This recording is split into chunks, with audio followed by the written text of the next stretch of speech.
Welcome back, everyone. This is MandoAllDay, back with another video. And in this video, I'll be doing an overview of Batman and Robin Eternal Omnibus. I'll be talking about a little bit of the story, the art, and of course, everything worth your purchase or not. Before we get started, make sure you hit the subscribe button to not only support the channel, but to keep up to date and watch videos like this. So let's take a look at front of the dust jacket, the spine, the back. I'll show you a full spread image of the dust jacket. Pretty cool. And see if I can show you this right here. Pretty cool. You can see it perfectly there. Alright. Front of the book. The spine. The back. And I'll do a full spread image of the full book. You can see the art. Alright. Now let's take a look at what's inside. So what is the book about? So there's a human trafficking organization that's arrived in Gotham. And so this organization is led by a mysterious woman named Mother, which I'll talk about in a bit. As the story progresses, and come to find out that Dick Grayson has to work with other Bat family members and have to work together to stop Mother and figure out who Mother is, what is her objective, like what is she trying to do, how to stop her, but more importantly, how is Mother connected to Batman or Bruce Wayne? And that is the gist of this whole entire omnibus. I know it's a short premise, because it really is, and what I just explained is exactly what this book is about. But trust me, there's a lot to this book and the story, because as you continue reading into this book or story, you really dive into more of other characters, and of course, Mother herself. And with that said, I really like this book. I say this right now, this is not like a contender for Book of the Year. It's not, because it definitely has its flaws. And one of the flaws it has is sometimes the flashbacks can be a little too much. Throughout this whole book, you do get a lot of flashbacks, specifically with Batman, because there is a lot of flashbacks of Bruce Wayne first time meeting with Mother, and Batman meeting up with Mother, and you get that throughout the whole entire book. There's also flashbacks of, well, Dick Grayson, and of course, other Bat family members meeting up with Bruce Wayne or Batman. So you get a lot of flashbacks. And nothing wrong with that.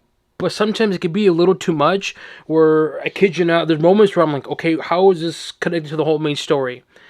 It does connect eventually, but again, eventually, because there's so much going on with this story.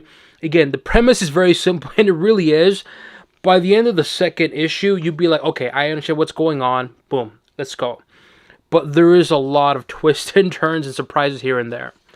And I gotta say, though, even though this is called Batman and Robin, it should be really called Robin or Dick Grayson with the Bat family members, because Batman doesn't really appear here. Don't worry, no spoiler or anything, but he doesn't really appear in this book. You see Bruce Wayne, and they do mention what happened with Bruce Wayne, which I'm not going to say, I don't want to spoil it, but they do mention, it's kind of explained very shortly what exactly happened and why there's no Batman.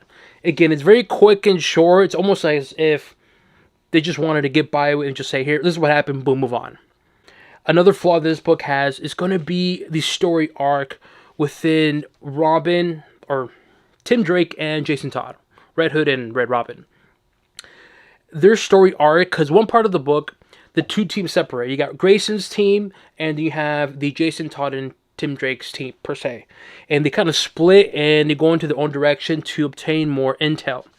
And I won't say too much, but that whole story arc with Red Robin and Red Hood, it's not bad. It's just not really polished.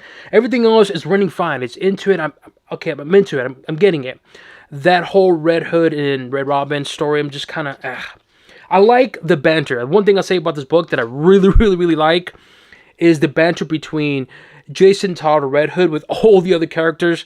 I think the biggest highlight on here is going to be Red Hood, because he stands out, and when he's shown, I'm into it, man. He's fun, he's funny, but he's not intentionally be funny, and just the way he's banter and he interacts with other people, it's really, really interesting and really fun to see. And so the whole story arc with like I said, Tim Drake and Jason Todd. The story itself, for that part of the book, it's okay, but the banter between them two just keeps me engaged. But apart from that, though, everything else, it's great, man. I really enjoy this book. And again, this is not like a 10 out of 10 book. This is more like a solid 8 out of 10 type of book. Now, another thing I want to talk about, too, is that this book really does explain about Mother. So if you don't know about the character Mother, never heard of her, this book really breaks down who Mother is, her origin story, but more importantly, her motivation, why she does what she does. And it makes sense, and I actually like that. But this book also has two other, I don't want to say origin story, but it does give a limelight to two other Batman families members. One of them I'm not going to say because I don't want to spoil it, but another character that really gets a limelight on here is going to be Orphan, Cassandra Cain. She really shines on here, and you really get a good understanding of her backstory and origin. So if you want to know more about Orphan, you can definitely get this book, and I'm telling you, get a lot of information of her origin story, but more importantly, how she's really a badass, because she really stands out in this book as well too. She comes off as a badass, intimidating, and again, someone you do not want to mess with. And of course, the other character that I'm mentioning, but I'm not going to talk about it because going into this book, I didn't know too much about this particular character, and when this character appeared, and you really dive into this whole story, especially towards the end, it makes sense. It connects the dots with everything what's going on. And I'm like, okay, this is fun.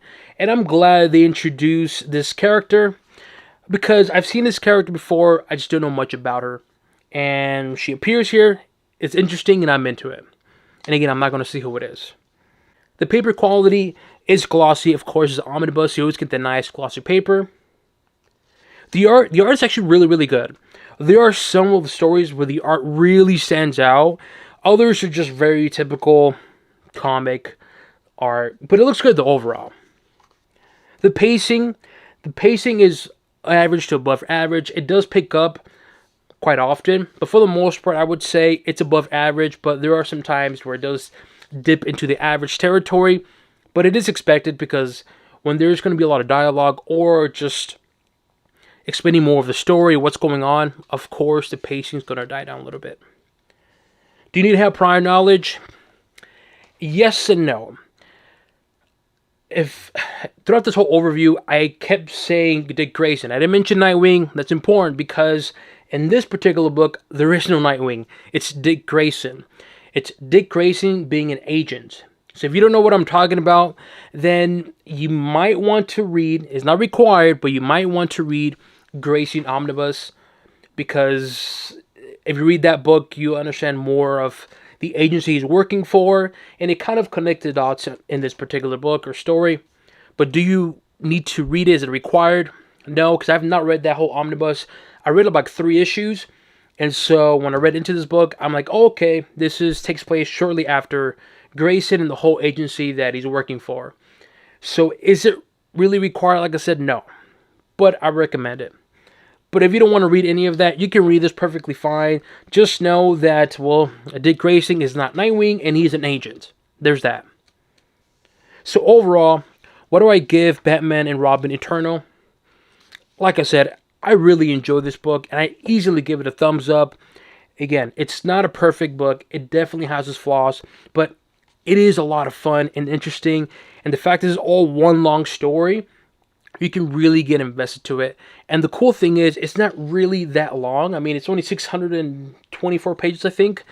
And it's usually, with the DC omnibuses, they're pretty thick, like 1,000, even 1,500 pages. This is more of the smaller size omnibus. Even though it's smaller, the story in itself is pretty in-depth. And like I said, you do get a background of course, the villain, but of 2 other characters. I won't say the other character, but I did mention one of them, Cassandra Cain. What I do like about this book is it does incorporate other Bat family members. Of course, Dick Grayson, Red Hood, Tim Drake, Spoiler, Cassandra Cain, Bluebird, Batgirl, and others that appear in the cameo, which I'm not going to say who, but you'll be surprised who appears in this book. So with that said, once again, what do I give Batman and Robin Eternal Omnibus? I give it a thumbs up for me. This is a lot of fun. If you set your expectations accordingly, I think you're going to have a great time with this book. Here's some of the extras in the back of the omnibus. They're just some sketch artists, or sketch art, I should say, not artists. Sketch art from the book. Throughout the whole omnibus, you do see the variant covers, so that's why they're in the back. But again, you just get some sketches. Pretty cool. There's Red Hood on there. There's Grayson. And Grayson again. And the other Bat Family characters. And that's that. Let me know what you guys think. Have you read this book? Do you plan on reading this book? Leave it in the comment section below. As always, make sure you hit the subscribe button to know how to support the channel, but to keep up to date and watch videos like this. This includes an overview of Batman and Robin Eternal Omnibus, and on to the next one.